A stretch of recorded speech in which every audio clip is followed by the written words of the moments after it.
ADC ভোটের প্রাক মুহূর্তে সরকারি শরিক দল আইপিএফটি অনির্দিষ্টকালের জন্য গন্ডাছড়া রৈশাবাড়ী রাস্তা অবরোধে বসে।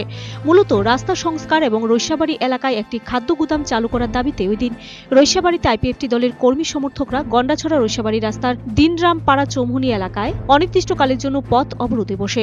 বিগত দিনে এলাকাবাসীদের পক্ষ থেকে বেশ কয়েকবার রাস্তা অবরোধ করা হয়েছিল।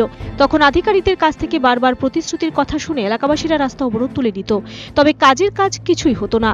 আইপিএফটি নেতৃত্বদের বক্তব্য, বিগত বেশ কয়েক বছর ধরে রৈশাবাড়ী রাস্তার বেহাল দশা সত্ত্বেও সংশ্লিষ্ট কর্তৃপক্ষের কোনো হেলদোল নেই। বিশেষ করে বর্ষার সময় এই রোডে যাতায়াতের ব্যবস্থা এক প্রকার অচল হয়ে পড়ে।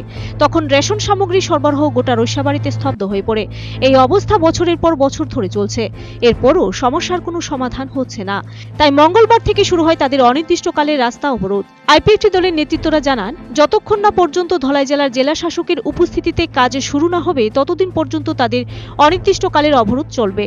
তবে এবার এডিসি ভোটের মুখে সরকারের শরিক দল আইপিএফটির অনির্দিষ্টকালের পথ অবরোধ নিঃসন্দেহে শাসক দলকে কঠিন একটা চ্যালেঞ্জের মধ্যে ফেলে দিয়েছে, তা আর বলার অপেক্ষা রাখে না।